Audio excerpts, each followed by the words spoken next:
제가 왜 44장을 이렇게 보라고 했냐면, 우리가 이제 구약을 이렇게 보는 것은 결국 우리와 똑같은 삶을 살아간 사람 속에 하나님께서 그들을 이끄시는 법이 있다는 거예요. 그 법이 되게 중요한 거죠.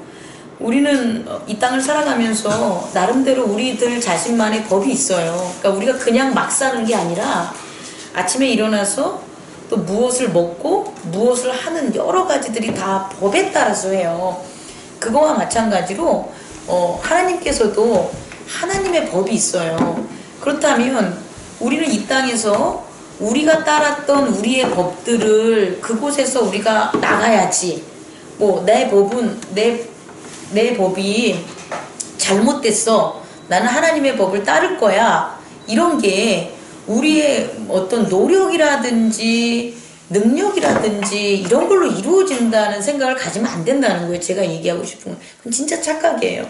내가 지금의 삶에서 조금 더 나은 삶이라든지 조금 더 변화된 것을 원하는 게 내 자신 스스로 발견해서 뭔가를 어떻게 하겠다는 것 자체가 저는 그게 교만인 것 같아요. 못해요, 우리는. 근데 그렇게 할 수 있는 건 뭐냐면 내 법에 무엇이 잘못되고, 그러니까 내 법에 무엇이 잘못된 걸 깨닫는 거잖아요. 근데 그 내 법에 무엇이 잘못된 게 세상에 있는 다른 에고들의 법만 보면 내가 안 변한다는 거예요. 그냥 부러워하고 그 법이 좋은 거구나 라고 해가지고 고개나 끄덕거릴 수 있겠지만 결국은 자기 뜻대로 또 살아간다는 거죠. 그래서 나의 법을 바꿀 수 있는 게 뭐냐라고 보면 하나님의 법이라는 거예요. 그러니까 유일하게 에고가 자기가 살아가는 자랑이라든지 결국 우리의 법이 자랑 때문에 이렇게 나됨이 형성이 된 거지. 내가 막 자랑하지 않고 나한테 연약한 것 때문에 내가 그렇게 된 게 아니잖아요. 결국은 서로 보는 각도나 차이는 틀리지만 이것이 맞아. 이게 난 거야. 나 이런 거 괜찮아. 이런 생각을 하니까 그 법들이 나라는 삶을 만들고 나의 에고라는 정체성인 걸 나타낸 거죠. 그러니까 결국 뭐냐면 나에 대한 자랑, 나에 대한 완벽함, 나에 대한 정의, 나에 대한 라이트 이런 것들을 깰 수 있는 게 세상에는 없다는 거예요. 왜냐면 그게 생성되기까지 얼마나 다른 사람들의 많은 경험들과 비교 분석 끝에 내 삶에 내 것으로 완성이 됐겠냐는 거예요. 근데 그걸 어떻게 쉽게 내려놓냐는 거죠. 근데 사실상은 그것 때문에 더 이상 변할 수 없는 거고 그것 때문에 더 거룩해질 수 없는 거고 그것 때문에 더 능력을 가질 수 없다는 거죠. 그러니까 요는 뭐냐? 하나님을 알아야 된다는 게 제가 얘기해 주고 싶은 거예요. 하나님을 알아야 된다. 근데 그 하나님을 알아야 된다는 게 가만있어 봐. 볼일 들어갔어. 벌레가 들어갔나? 아니구나. 하나님을 알아야 된다는 게 너무 시트콤 같나? 하나님을 알아야 되는 게 웃지마. 그렇게 되면 내가 훅 무너져 버려. 그 하나님을 아는 게 우리의 의지대로 안 돼요. 그래서 하나님을 안다는 게 뭐냐라고 보면 거기도 벌레 있네. 말씀을 통해서 깨달아야 돼요. 말씀을 통해서 깨닫는 것. 웃지 말라니까. 거미가 이딴 말한 게 지금 나왔어요. 그 말씀을 그냥 단순히 성경책을 읽어서 깨닫는 게 아니라 우리는 구약이라는 정말 난 구약이 좋아요. 그러니까 우리 구약을 싫어하는 분들은 뭐냐면 구약을 율법으로 봐서 그 율법을 그대로 오늘날 삶의 문화적인 그런 특성이라든지 다양성, 역사성 무시하고 따르라고 하니까 구약이 좀 괴리감이 있는 것 뿐이죠. 그렇게 보지 말고 구약을 인간들이 살아가는 모습 그리고 그 살아가는 모습에 늘 동일한 법칙을 가지고 늘 동일한 하나님 나라의 법을 가지고 그들을 이끄는 하나님의 모습 그 모습을 찾는다면 그게 바로 우리는 말씀을 깨달은 거라는 거예요. 오늘 마찬가지로 오늘의 43장에도 우리 생각 같았으면 이런 거죠. 요셉이 이제 한번 뺑이 돌렸잖아요. 그 뺑이 돌렸고 울 만큼 울렸고 자기들 우리 전장에 보니까 의심 정탐꾼이라고 얘기한 다음에 정직한 자로 만들어가는 그런 과정에서 자백도 나왔고 서로 뭐예요? 사랑하는 모습도 사실 보였잖아요. 예전에 요셉 갖다 버렸고 팔았던 그 모습이 아니잖아요. 그러면 이제 우리가 생각할 때는 야 그냥 받아주자. 그냥 받아주고 형 저 요셉이에요. 아이고 죄송해요. 제가 이러려고 한 건 아니었는데 뭐 이런 식으로 해서 그냥 푸는 거잖아요. 우리도 어떻게 보면 돌아가면 죄에 있어서 어떤 사람과의 인간관계가 요셉과 그의 형제들처럼 얽히고 설키고 있었을 텐데 사실상 우리가 그 죄에 대해서 우리 또한 요셉이 되든지 혹은 요셉의 형제들이 됐은 경우가 있는데 그것들을 너무 쉽게 풀고 왔다는 거죠. 그냥 좋은 게 좋은 거라고 아유 미안해 내가 뭐 잘못했어 깨달았어 이제 없었던 걸로 해 그래 알았어 뭐 서로 뭐 들춰보면 무슨 의미가 있겠어 그냥 없었던 걸로 하자 니캉니캉 끝나잖아요. 근데 과연 그 관계가 그렇게 해서 정말 그 죄에서 완전히 벗어날 수 있었나 이 문제를 저는 생각을 해보자는 거예요. 그냥 쉽게 갈 수도 있는 문제인데 단지 요셉의 형제들이 잘못된 걸 깨닫게 하고 그에 대한 연민을 느끼게 하고 자기의 잘못을 이제는 책임지려고 죄를 짓지 않고 책임지려고 한 그거 하나면이면 그거 하나면 뭐하러 이렇게 길게 말 그대로 이렇게 풀리지 않고 또 다른 일들이 이렇게 벌어지게 했냐는 거죠. 그게 하나님의 뜻이 아니라는 거죠. 다시 말해 쉽게 우리가 서로의 잘못을 그냥 서로 용서해 주는 것. 예를 들어서 뭐 그럴 수 있지. 용서해 줄게. 나 하나님 사랑 너한테 전해. 이런 식으로 말로 하고 받고 혹은 인정해주고 이런 게 과연 구원일까? 아니면 그런 구원 아니라 무언가가 있을까? 우린 이 문제에 대해서 조금 더 깊이 오늘 말씀을 통해서 찾고 싶은 거예요. 어떤 모습을 찾을 수가 있어요? 43장에서 42장과 44장과는 틀린 어떤 포인트적인 게 있어요. 여러분 그 포인트를 혹시 발견하신 분 있나요? 43장의 내용이 42장과 틀린 무언가가 있어요. 괜찮아요. 뭘까요?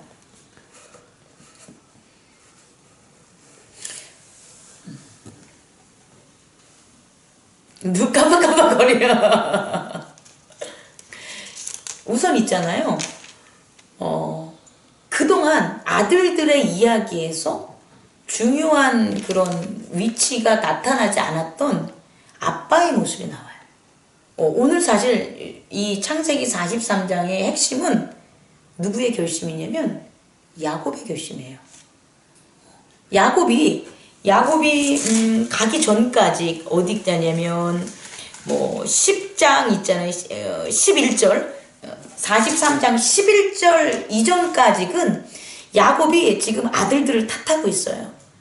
그리고 지금 뭔가 결정이 안 된 거예요. 근데 이 결정이 안 된 게 아들들 탓이 아니에요.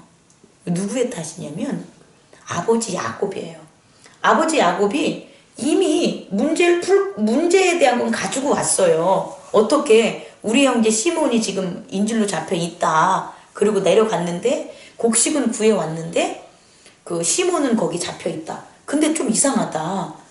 자루를 열어봤는데 거기 웬 돈이 그렇게 많은지 모르겠다. 참 희한하다. 그런데 중요한 건 그 요셉이라는 요셉은 아니겠지만 총리 대장하고 얘기가 있었는데 그게 뭐냐면 우리 동생을 데려오기로 했다. 지금 이 사건이 벌어진 거예요. 근데 이 사건을 풀 수 있는 게 아들들 그리고 혹 그 요셉을 팔았던 그 어떤 주체적인 담당을 했었던 형제의 문제가 아니라는 거야. 지금 이 문제를 풀 수 있는 거는 누구의 문제냐는 걸 우리가 좀 봐야 돼요. 누구의 문제일 것 같아요? 사실은 야곱이 예스하지 않으면 일어나지 않죠. 이 문제는 풀 수가 없는 거예요. 야곱이 잘못한 건 아니에요. 야곱이 형제들을 갖다가 야곱이 요셉을 판 것도 아니고 야곱이 요셉을 학대한 것도 아니에요. 그런데 야곱이 그 모든 것을 뭐하냐? 떠안는 거죠. 그리고 그 모든 책임에 대한 결정을 누가 내려야 되는 거냐면 사실은 야곱이 내리는 걸 볼 수가 있다는 거예요.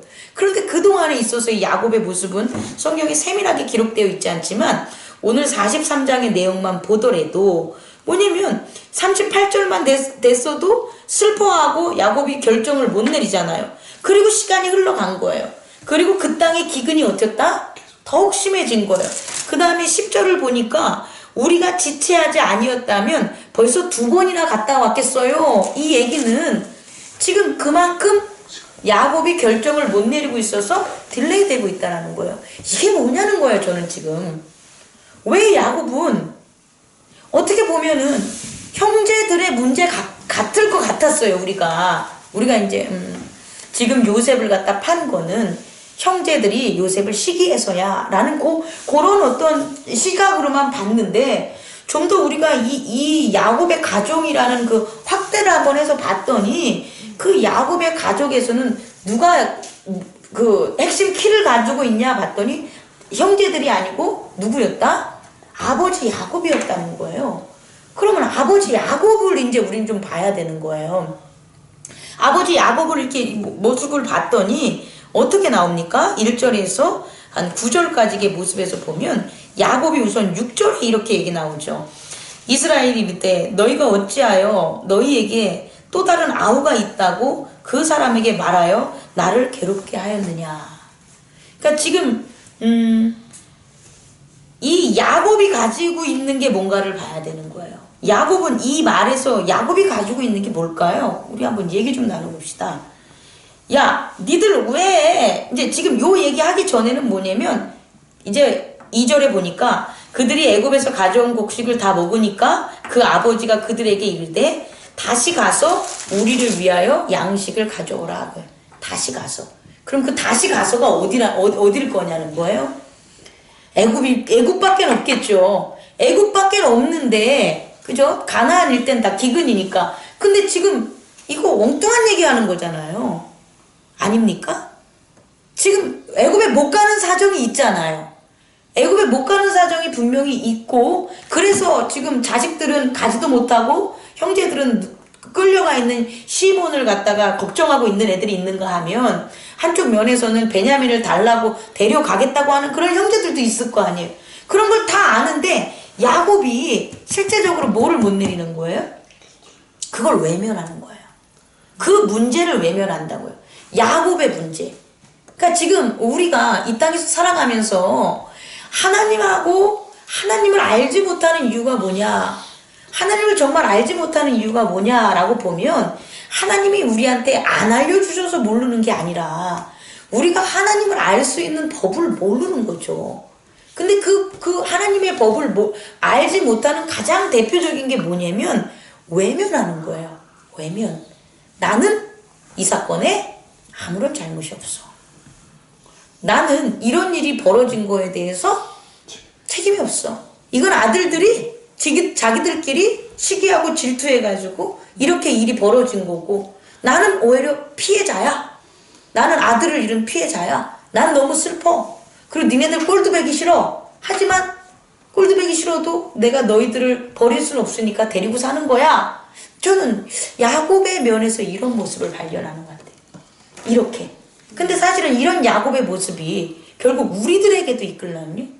우리들에 있어서도 분명히 야곱과 같은 일들이 벌어지죠. 어떤 사건이라든지 기타 등등 우리가 살아가는 인간의 관계, 그리고 뭐 병이라든지 혹은 여러 가지 것에 대한 어떤 어려움과 공고함이 처해져 있으면 그때 그 처해져 있는 사람을 보면서 우린 뭐라고 하냐면 우리 책임 아니야. 너가 그렇게 살았으니까 그런 일이 벌어지는 거지. 야, 와서 그냥 기도해. 이 정도. 너희들이 그 기도회가 너희들이 바뀌려면 와서 기도해. 그럼 나에 대한 책임은 없다는 거예요. 이렇게 살아가는 야곱의 모습을 오늘 한번 보자는 거예요. 왜냐하면 전 가족이 지금 하나님께서 계획하신 것은 이스라엘의 구원이에요. 그럼 이스라엘이 구원이 되기 위해서는 사람 이스라엘, 다시 말해서 야곱이 그의 죄에서, 그의 트라우마에서, 그가 방관했던 그의 죄성에서 회개하지 않으면 안 돼요. 또 어떻게 보면 뭐 비약이라고 할 수도 있겠지만 야곱 때문에 일어난 일이에요.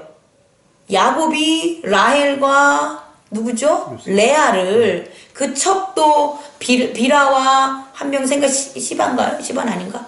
모르겠다. 비라와 하나 또 있잖아요. 그 네 명 속에서 아들들이 다 나왔는데 그런 관계에 있어서 야곱이 정말 적절한 역할을 했냐? 우리는 조금 더 고민을 해봐야 돼요. 이게 제가 얘기하고 싶은 건 뭐냐면 하나님이 우리에게 법을 보고 깨닫게 해주시는 게 하나님이지, 그가 우리의 깊숙이 인생사에 들어오셔가지고 그냥 엉클어진 것들을 바로바로 레고 세우듯이 조립하지 않으시다라는 거예요. 결국은 레고를 조립하는 것은 우리지, 우리의 자아가 하나님을 바라봄으로써 우리의 삶에 있는 레고 삶의 모습들을 조립을 하는 거지 하나님이 조립하지는 않는다는 거죠. 그래서 오늘은 제가 그러니까 왜 쉽게 그냥 요셉이 그냥 자기 형들한테 얘기해주고 적절하게 우리 하나님 잘 섬깁시다 이렇게 하면 될 문제, 우리도 그렇게 생각하잖아요. 우리도 어떤 문제가 있으면 그냥 하나님 좀 이거 해결해 주세요. 저 죄 진 거 알아요. 그러니까 저를 죄를 제가 이렇게 진 것을 이렇게 은혜롭게 해서 당신의 전에 나와서 이렇게 해준 거 알아요. 감사해요. 이거 누가 기도를 못 하겠냐는 거예요. 그런데 그런 기도를 해도 그대로 일하는 거죠. 중요한 건 그대로 그런 기도를 할 줄만 알지 그 변화가 없다면 중요한 건 그런 기도가 뭔가 온전하지 못하다는 거죠. 거짓이나 이런 게 아니라 온전성을 일타는 거예요. 그럼 그 온전성이 뭐냐라고 보면 문제의 시작, 가장 문제의 시작, 그 문제의 가장 시작부터 거룩하게 만드는 게 첫 번째 전하고 싶은 하나님의 법이라는 거예요. 하나님의 법은 예를 들어서 가정에 문제가 있으면 그 문제가 아빠도 연결되고 엄마도 연결되고 자식도 연결되겠지만 자식의 노력으로 그게 되냐? 자식의 노력은 부모를 변화시키기 위한 거고, 부모가 변화되는, 남편이 변화가 되는 것은 아내를 변화시키기 위한 거고, 그래서 결국은 그 밑에 누구를 인정하지 않았던 하나님 앞에 나와서 기도하지 않았던 모습들을 뭐 하는 거예요? 발견하게 만드는 거라고 보는 거예요, 저는. 왜냐면 야곱이 오늘 창세기 43장에서 결단을 내려요. 전반부에서는 여기서 본 것처럼 자꾸 자기는 잘못 안 한 거예요. 그러니까 자기한테 문제가 없어. 그냥 나를 위해서, 우리를 위해서 니네가 식량 좀 구해와. 남의 얘기처럼. 지금 이 곤란이 있음에도 불구하고 그것을 해결해 주려는 아빠의 모습이 안 보인다고요. 그리고 그렇게 위에서 식량을 갖다 구해오라고 해놓고는 베냐민은 보내는 거냐? 안 보내는 거예요. 그럼 뭐예요? 베냐민은 내 사랑하는 아들이니까 내가 지켜야 되고, 나머지 자식들은 니들은 가서 죽던지 말던지, 진짜로 죽어도 된다는 마음 아니겠습니까? 베냐민을 안 보내고 다시 돌려가서 양식을 가져오라는 것은. 그런데 그 아들들이 자기가 죽을 걸 알죠. 왜냐? 이미 그들은 법을 알잖아요. 어떤 것. 베냐민이 와야지만 그곳으로 갈 수 있다는 그 환경에 대해서 알고 있는 거잖아요. 그러니까 못 간다는 거예요. 못 갑니다. 베냐민 주십시오. 그랬을 때 이제 야곱이 어떻게 되냐? 짜증나는 거죠. 니들은 왜 그런 얘기를 해가지고 하나 잃어버린 것 하나를 갖다가 그 하나 잃어버린 것도 모자라가지고 그 동생 하나 베냐민만 잃게 만들려고 왜 그런 말을 하게 돼? 탓을 한다는 거죠. 아들 탓하는 거죠. 그 베냐민 하나 지키려고. 이랬던 야곱이 어떻게 되는 거냐? 바뀐다는 거예요. 야곱이 어떻게 바뀌느냐면 되게 재밌어요. 한번 찾아봅시다. 11절부터 이렇게 가는 거예요. 11절에서 12절까지 13절까지 보면 이제 갈 때 어떻게 해야 되냐면 가라 이렇게 하는 거예요. 가라 그러면서 근데 가는데 이렇게 하라라고 해요. 방법을 생각해낸 거죠. 뭐냐면 여러 가지 향품들과 모략들과 이런 것들을 가지고 가라. 그리고 이렇게 가져가는 이유는 뭔가 이상하다. 그 자루덩어리에 돈 같은 게 들어온 것 이상하다 뭔가. 그러니까 혹 잘못이 있을 때면 이렇게 해라. 그리고 13절에 중요한 말이 나오고 다 같이 읽어보세요. 시작. 내 아우도 데리고 떠나 다시 그 사람에게로 가라. 이거예요. 제가 여러분에게 얘기하고 싶은 것은 야곱이 그동안 겪었던 모든 문제는 바로 이거라는 거죠. 아들에 대한 편애. 저는 그렇게 봐요. 아들에 대한 편애. 그 아들에 대한 편애는 야곱이 가지고 있었던 심리학적 용어로 말하면 트라우마예요. 뭐냐? 에서와 자기와의 관계. 그리고 야곱의 아버지인 이삭과의 관계. 그 유년 시절에 있었던 그 관계가 결국은 아버지로서 모든 자녀들이 하나님이 주신 축복이고 그 모든 자녀 모두에게 하나님이 복을 주시고 그 모두를 통해서 이스라엘 민족을 삼으시겠다는 걸 아직 못 받아들인 거라는 거죠. 그런 게 없이 지낸 거예요. 그래서 결국 이런 일이 벌어진 거죠. 그런데 결국 베냐민을 데려가라는 것은 역으로 뭐냐면 베냐민을 포기하는 게 아니에요. 시몬을 얻는 거예요. 아주 잘 얘기했어요. 베냐민을 버리면서 살려고 한 게 아니라 내가 그동안 돌보지 않았던 아들들, 내가 그동안 인정하지 않았던 아들들, 그래서 아버지에 대한 사랑을 못 받아서 시기와 질투 속에 자기들도 감당하지 못한 그런 범죄를 저질렀던 그런 아들들을 이제 뭐 하겠냐? 내가 지키겠다. 내가 지키겠다는 거예요. 그래서 베냐민도 데려가라는 것은 시몬을 데리고 와서 니네 모두를 뭐 하겠다? 내가 지키겠다. 그 의지, 그 돌이킴, 그 회개가 오늘의 핵심이라고 보는 거죠. 그러면서 이제 따르는 게 바로 창세기 43장의 하나님에 대한 고백이에요. 그러면서 이제 하나님의 고백이 나오는 거예요. 뭐라고 나오냐? 14절 읽어보세요. 시작. 전능하신 하나님께서 그 사람 앞에서 너희에게 은혜를 베푸사 그 사람으로 너희 다른 형제와 베냐민을 돌려보내게 하시기를 원하노라. 내가 자식을 잃게 되면 이를 이루다. 아멘. 너무 재밌죠? 내가 자식을 잃으면 얻으리라. 이게 결국 잃으면 잃을 테여라. 이 말 속에는 잃은 것 자체는 하나님에 대한 믿음이 위에 전제가 돼요. 그러니까 내가 자식을 잃겠다. 아브라함이 이삭을 번제단에 드리는 그 믿음을 야곱에게선 어디서 찾았냐고 저한테 물으면 전 여기서 찾는 거예요. 베냐민을 내가 하나님께 드리겠다는 거예요. 이것은 잃는 게 아니라 뭐냐? 하나님을 온전히 신뢰합니다. 그리고 그 온전히 신뢰하는 그 하나님은 우리를 뭐 할 거다? 구원해 줄 거다. 이 믿음이에요. 이 믿음까지 오기 위해서 사실은 저는 오늘의 이 긴 여정이 있다고 봐요. 실제적으로 44장에 특별한 일 없어요. 그리고 45장으로 넘어가면서 요셉이 그냥 보자마자 그냥 울어 이제는. 그러니까 요셉이 어떠한 뭐 계획이라든지 뭐 때문에 그들을 갖다가 하나 이게 아니라 하나님의 때를 이루는 것, 하나님과 하나가 되는 것, 그 단계로 가는 게 결국 우린 뭐냐? 하나님을 알아가는 과정이라는 거죠. 그래서 야곱이 하나님을 믿고 온전히 순종하는 그 가운데 자기에게 가장 귀한 그 베냐민, 다시 말해 죄는 있잖아요. 내가 저지른 것만 죄가 아니야. 우리가 조금 착각하는 것 중에 하나가 좀 온전치 못하게 아는 것 중에 하나가 내가 뭔가를 잘못해서 얻은 거를 우린 죄라고 생각하는데 아니에요. 내가 아니더라도 남이 잘못을 해놨더라도 거기에 내가 풍덩 빠져있으면 어떻게 되는 거예요? 내 죄예요. 그게 다 죄인 거예요. 죄는 세상인 거예요. 죄는 진리에 반대되는 개념이 바로 뭐냐면 죄예요. 그러니까 죄는 내가 지은 죄도 있지만 내가 의지적으로 지은 죄도 있고 알게 지은 죄도 있고 내가 모르게 지은 죄, 다시 말해서 죄가 나를 유혹해서 나도 모르게 빠진 죄도 있고 모든 게 다 뭐가 되냐면 죄가 되는 거예요. 근데 우리는 그런 죄들에 대해서 너무 나의 개인적인 것에 국한하는 거죠. 누구처럼? 지금 야곱처럼 자기가 한 행동만 죄라고 생각한 거죠. 근데 그게 아닌데, 그래서 그런 죄에서부터 어떻게 되냐? 이제 내 베냐민을 방법 두 번째, 그 죄에서 벗어나는 것은 내가 가장 두려워하는 거로부터 떠나야 돼요. 내가 두려워하는 것을 이기는 거야. 그러니까 두려워하는 걸 떠나는 건 뭐냐면 두려워하는 것을 버리는 거예요. 다시 말해 베냐민이라는 아들은 다른 아들을 사랑하지 못하는 가장 핵심적인 원인이잖아요. 그 아들을 버리는 거예요.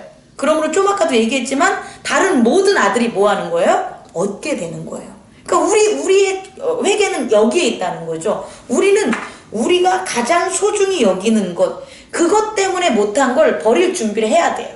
그렇게 버림으로 어떻게 되냐? 그 하나님께서 내 버림을 오히려 2배, 3배 채우시고 인도해 주시고 전능자가 구원해 주실 수 있는 뭐냐? 그런 분으로 경배를 해야 된다는 거예요. 두 가지로 나누어지는데 하나님을 경배하는 게 우리의 에고의 최고의 행동이라는 거예요. 하나님을 경배. 근데 그 하나님을 경배하는 높이는 영광스럽게 하는 최고는 뭐냐? 내 가장 소중한 걸 뭐 하는 거다? 버리는 거예요. 이거를 해야 되는데 이게 힘들죠. 그게 바로 십자가죠. 하지만 이 십자가를 해야지만 그게 믿음이 되는 거라는 거예요. 근데 그게 없었어요. 여지까지는. 없으니까 어떻게 되냐? 요셉도 얼마나 입에서 근질근질 거리겠어. 방에 가서 울다가 다시 나와서 내 형제들 끌어안고 싶어도 하나님이 그렇게 아직 때를 안 정해주니까 못한 거였다는 거예요.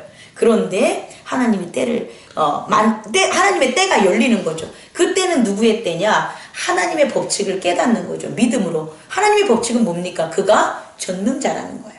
그가 전능자. 그러니까 그에게 뭐 한다? 다 올리고 그에게 다 맡기는 그와 같은 야곱의 결정이 이제 따른 거죠. 이렇게 된 다음부터 이렇게 되니까 이제 끝나버리는 거예요. 이렇게 됐는데 이 사람들은 지금 뭐예요?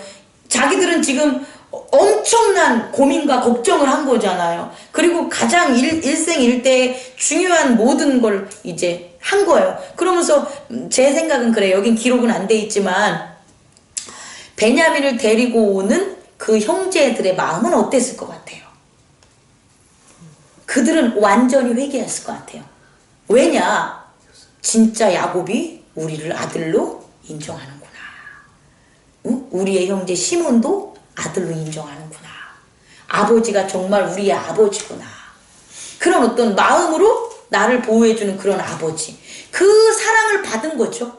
그 사랑을 받아서 애굽으로 온 거예요. 그래서 자기 이제 베냐민을 구하려고 정말 머리 꼼수가 아니라 베냐민을 구하려고 목숨을 내놓겠다라는 그와 같은 고백들을 유다도 할 수 있었던 그런 계기가 이제 마련된 거라는, 그런 게 바로 뭐냐? 바로 이와 같은 온전한 그 죄에서 악에서 떠나는 야곱. 다시 말해서 악에서 죄에서 떠나는 건 온전히 하나님을 뭐 하는 거다? 신뢰하는 돌이킴, 회개. 그것이 바로 오늘의 핵심이다 이 얘기예요. 그리고 왔더니 이들은 이렇게 힘든데 사실은 뭐냐? 이들을 위해서 지금 뭐 하고 있어요? 잔치가 베풀려. 너무 감사하지 않습니까? 여러분, 제가 읽은 책 중에 의심의 커튼을 제가 한번 얘기했을 텐데, 의심의 커튼을 젖히래요. 그러니까 여러분이 가리고 있는 거는 의심이야. 그러니까 하나님을 온전히 믿지 못하는 것, 내 죄를 회개하지 못하는 건 의심 때문에 그러는데, 그 의심의 커튼을 젖히면 그 밑엔 뭐가 있냐? 은혜의 선물이 기다리고 있대요. 그러니까 우리는 젖히기만 하면 되는 거예요. 근데 안 보여. 그 뒤에 지금 요셉이 이렇게 준비할지 누가 알았겠어요. 그런데 갔더니 어떻게 된 거예요? 발 씻어줘요. 집으로 데리고 와요. 고기 잡아요. 식탁도 같이 해요. 대단한 거걸랑요. 식탁을 같이 한다는 것은 지금 그런 것들이 뒤에 이렇게 연결이 되는 거예요. 어떤 하나님 나라, 우리가 믿는 하나님, 그 하나님의 세계와 법을 다는 우리가 모르겠지만 오늘 창세기 43장에서 전해주고 싶은 건 바로 이거 같아요. 이거. 예수 그리스도도 십자가를 짐으로 온 인류를 구원했고, 아브라함도 이삭을 번제함으로 바치면서 그가 복의 근원이 됐어요. 그렇다면 우리의 믿음은 도대체 하나님께 무엇을 드릴 것인가? 근데 그게 바로 내가 가장 사랑하는, 내가 그걸로 말미암아 죄를 짓게 만드는 그 뭔가가 있겠죠. 그 개인마다 틀리겠지만 그것을 예수 그리스도의 피와 그의 보혈에 우리가 순종해서 은혜의 사랑으로 해서 그걸 함께 예수 그리스도 앞에 이렇게 얘기하는 것, 그리고 우리가 고백하는 것, 그게 예수 그리스도가 담아서 다시 그것을 하나님께 드리는 제사가 되는 게 우리가 믿는 기독교다. 우리가 믿는 하나님 나라다라는 걸 전해드리고 싶습니다. 그래서 그런 과정에서 여기서 이제 쭉 갔는데, 계속 나와 있어요. 뭐라고 이제 하나 여기 22절에도 이렇게 나와요. 그가 이르되 너희는 안심하라 두려워하라. 이제 뭐 누가 답변하는 거냐면 요셉이 답변하는 거예요. 그러니까 요셉과 지금 야곱은 서로 떨어져 있는 거리에 있잖아요. 근데 그들이 주고받는 것, 누구? 형제들에게 주고받는 게 둘이 얘기하는 것 같은 거예요. 둘이. 그러니까 우리도 그렇다는 거죠. 이 가운데 있는 건 그냥 정말 물과 같은 그런 존재고, 연결하는 거고, 사실상 이 둘의 문제 아니겠습니까? 그렇게 보면은, 여기서 이제 요셉은 뭐냐면, 그들한테, 너희는 안심하라, 두려워하지 말라. 너희 하나님, 너희 아버지의 하나님, 강조가 되는 거죠. 너희 아버지의 하나님이 재물을 너희 자루에 넣어 너희에게 주신 것이라. 너희 돈은 내가 이미 받았으리라 하고 시몬을 그들에게로 이끌어냈다. 그러니까 시몬이 이제 어떻게 되는 거예요? 풀려나게 된 거죠. 그리고 이렇게 너희에게 있는 하나님을 드러낸 거예요. 제가 앞에서 지금 간과했나요? 요셉이 이전에도 하나님에 대한 얘기를 언급합니까? 이들에게? 처음 만났을 때 나는 하나님을 경외하는 자라 뭐 이렇게 소개했었던 걸로 기억합니다. 그래요. 아직 이장에서. 그거 한 번 더 확인해 볼게요. 확인해 보시고, 어쨌든 이제 중요한 것은 요 핵심에서 보면, 나도 내가 요셉 완전히 그러니까 내가 믿는 하나님도 있지만 너희 자체가 하나님이 너희를 지켜주셨다는 것을 뭐 하는 거예요? 인정해주는 고백이잖아요. 그 고백이 야곱의 고백과 저는 요셉의 고백이 일치됐다는 거죠. 하나 이렇게 되는 거죠. 그리고 22절 보니까 요셉이 눈을 들어 자기 어머니의 아들 자기 동생 베냐민을 보고 이르되 너희가 내게 말하던 너희 작은 동생이 이 아이냐. 그가 또 이르되 소자여 하나님이 내게 은혜를 베풀기를 원하노라. 이제는 그 야곱이 정말 하고 싶었던 거, 사실은 이것 때문에 사실은 야곱은 용서해 준 거죠. 잠깐 제가 말을 잘못했네요. 요셉은 인간적인 요셉. 다시 말해 진짜 인간에 있는 그 피와 살이 있는 그런 에고의 모습의 요셉은 이 아이 베냐민 내 동생 걔네들이 만나고 싶고 걔한테 하나님의 은혜가 베풀어주고 이렇게 나를 이끌어주는 하나님을 베냐민 너도 깨닫고 살아가기를 원하는 그걸 전하고 싶은 게 인간적인 요셉의 소원 아니겠습니까? 그런 인간적인 요셉의 소원을 들어주기 위해서 하나님은 더 큰 그림을 그리신 거죠. 더 크게 뭐냐? 그 가장 12아들이 잘 하나님의 백성이 될 수 있게끔 하는 그 근원적인 그 악과 죄의 뿌리, 그게 뭐냐? 아버지부터 시작된 야곱, 그리고 아들들 모두를 자애롭고 평등하고 이렇게 다스릴 수 있는 아버지로서 깨달고 돌이키게 해줄 수 있는 그 과정. 그러면서 모든 이 가정이 어떻게 되는 거예요? 다시금 너무 멋진 가족이 되는 거죠. 이게 있어야만, 마지막 세 번째, 이게 있어야만 이들이 이스라엘의 민족의 원류가 된다는 거죠. 이런 거 없이 어떻게 12부족이 12 지파들이 동일한 하나님 하나로 그렇게 형제지간처럼 살아갈 수가 있겠냐는 거예요. 이런 거 없이 못 살아요. 이런 거 없이 어떻게 한 가족이라고 느끼고, 뭐 예를 들어서 땅덩어리 하나 때문에 너 죽이고 살리는 그런 세상의 법을 가지고 어떻게 하나님을 섬기겠냐는, 못 섬긴다는 거죠. 이들의 이런 끈끈함, 이들의 이렇게 하나님에게 사랑받음, 이들이 서로 이렇게 형제로 세워지는 것, 그게 기본이라는 거예요. 하나님이 이 땅에 세우는 하나의 과정에 있어서 그거를 세워놓고 그 다음에 커튼을 열렸더니 뭐가 있다? 12지파로 이루는 이스라엘의 뭐가 되냐? 하나님 민족을 이제 계획하는 하나님의 그림이 이스라엘을 통해서, 역사를 통해서 펼쳐지게 된다는 거죠. 우리도 그래요. 가족은 여러분들 스스로가 판단하시고 교회가 그런 걸 느껴요. 저는 교회가 작은 일이나 그냥 우리가 하나님께서 축복해 주시고 함께해서 제자훈련을 하지만 제자훈련에 4시 나오든 8이 나오든 10이 나오든 그게 중요한 게 아니라 그 하나하나의 과정들에 있어서 우리가 나누는 게 결국 하나님 나라의 말씀을 알아가는 건데, 그거를 통해서 결국은 각자가 다 알려지잖아요. 예를 들어가지고 우리 김현주 선생님한테 제가 김현주 선생님 소개 좀 해주세요. 어떤 사람입니까? 이렇게 물어보는 거예요. 그럼 김현주 선생님이 저는 이런 사람이고 이런 사람. 아무리 얘기를 해봤자 내가 아 그래요? 여기서 끝나버리지. 제가 사랑하는 마음이 하나님을 사랑하는 마음을 김현주 선생님이 할 수 있겠냐는 거예요. 못하죠. 우리 모두가 그렇다니까요. 말씀 앞으로 안 나오면 각자의 삶을 알고 정보를 알아도 그냥 아는 거야. 그런데 말씀 앞에서 예배를 같이 드리고 찬양을 하고 기도를 하고 말씀에 대한 진리를 깨달은 그 과정에 우리 같은 배를 타니까 말 안 하잖아요. 개인이 어떤 사람이고 어떤 일이 있었고 어떻게 뭐가 있고 이런 말 잘 안 하잖아요. 우리가 그런 주고받는 말 중에 그래도 이미 많은 시간 동안 함께 공유한 것만큼의 마음을 나누잖아요. 아이고 잘 되기를 바랍니다. 이런 거 있잖아요. 확실히 이루어질 겁니다. 그런 걸 알게 되는 거잖아요. 제가 뭘 설명해 주는지 우리 다 공감하시는 거죠.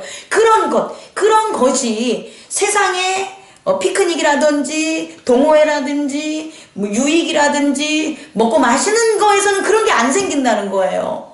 오직 말씀 안에 있을 때 내가 진실해짐으로 그 진실함을 굳이 내가 알려고 안 해도 그 사람과 내가 말씀 안에서 하나가 되는 이 과정이 있어야만 교회가 점점점 더 하나님의 영광을 나타낼 수 있는, 그리고 더 지치고 혹은 더 도움이 필요하고 더 영광을 드릴 수 있는 사람들을 모을 수 있다, 품을 수 있는 그런 교회로 성장하는 것, 그런 것들을 가르쳐주는 거죠. 그래서 오늘 말씀은 그렇게 끝맺고 싶어요. 저는 야곱의 변화, 그 야곱의 변화가 결국 아들의 변화다. 교회로 얘기하면 목사의 변화, 목사의 변화가 결국 성도의 변화다. 역으로 말하면 성도 한 명 한 명의 변화가 결국 뭐의 변화다? 목사의 변화를 가져온다는 거예요. 그러니까 우리는 하나라는 거예요. 하나. 하나님은 이 세상에 살고 있는 우리에게 뭘 가르쳐주냐? 하나라는 걸 가르쳐줌으로 세상을 깨버리는 거예요. 하나라는 것으로. 근데 세상은 둘이야. 나눠놓는 거야. 너는 너고 나는 나야 라고 나눠놓음으로써 하나님의 나라를 가리는 거예요. 그러니까 하나님의 나라를 분리함으로 가리어지는 세상과 하나라는 생명으로, 하나라는 일체성으로 그 세상의 나눠짐을 붙이고 화합시키는 그리스도의 그런 말씀과 이 두 가지가 우리가 살아가고 있는 이 세상이라는 거예요. 우리가 살아가고 있는 어떤 세상은 좀 뭐하지만 우주다. 그런 우주다. 그 우주 속에서 우리는 어느 곳에 설 것인가. 저는 여러분과 함께 하나의 길을 가고 싶습니다. 예수님이 하나님과 하나인 것처럼 예수님과 하나 된 그분들과 우리 교회가 하나를 믿습니다. 믿기 때문에 좀 변한 것 같아요.